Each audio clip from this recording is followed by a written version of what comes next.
This is DJ Coffman with Hero by Night. Hi, I'm from Pittsburgh, Pennsylvania. The story Hero by Night begins with a young man named Jack King, who in his apartment finds a hidden layer, or a hidden entryway that leads down to a secret lair of a superhero who'd vanished in 1955. Now in that lair, he finds all the hero's original retro gadgets, gear, and his personal journals that he wrote in every night, and as well as this ring. Now, Jack's first thought is he's hit the gold mine, the mother of all eBay auctions, like finding the Batcave in your backyard. But as he carefully chronicles his find, he discovers the real reasons that original hero had disappeared, as well as that the ring was the source of his power. Now, that ring in World War II was originally developed by a Nazi alchemist for his leader to make him healthier, stronger, invulnerable. But luckily for everyone, it didn't make it into his hands. It made it into Lieutenant David Day's hands, a U.S. Army Ranger who had assisted in destroying the Iron Claw's bunker in the end of the war. But when he got this souvenir home and put it on his finger, he realized that his life had changed forever. Giving him powers beyond man, he decided that instead of that ring standing for something evil, he would make it stand for something good, hero.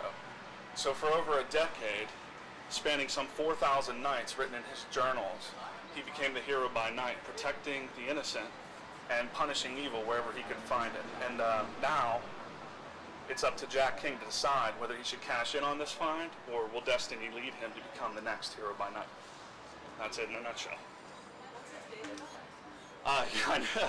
The original hero didn't have a day job because he was retired from the military.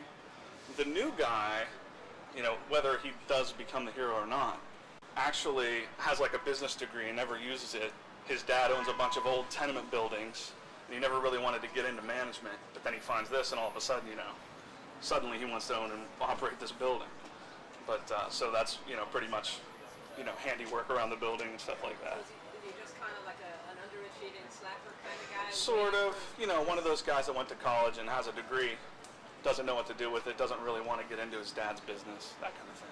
And how do you envision the flashbacks? In the comic, I envision them like with sepia toned, like a flashback, like old, giving an old school feel, showing the actual journal entries of the hero, showing what happened. As that unfolds, first this guy thinks maybe he should just make $1 million selling the stuff, but then as he uncovers it,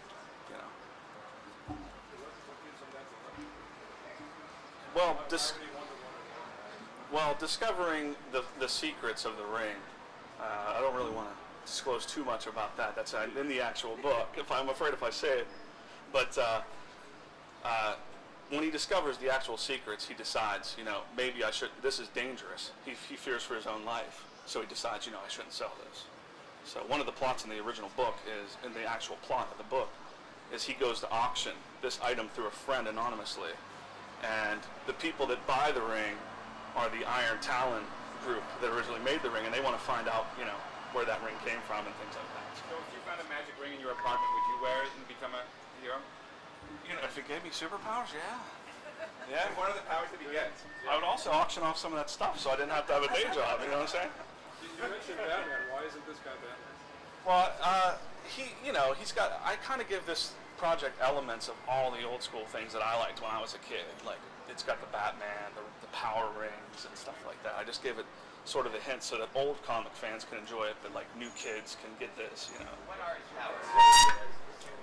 The ring's like almost like it gives him strength, invulnerability, almost like the unbreakable power from Unbreakable, kind of thing like that. But it's also like a battery that charges you up. You might think when you take the ring off, the powers go away, but it charges you up like a lithium battery. You still have it for some time. I think this feels like a real pitch, really laid out as code. It's similar to some things that are out there, and I question that if he's invulnerable, what his weaknesses might be. Yeah. I think that'd be something you really want to work out. Right. I think down the line, this could be a very good thing. I think the layout of the page is good, and I think we'll all discuss it. Okay. Thank you. Thanks for the opportunity.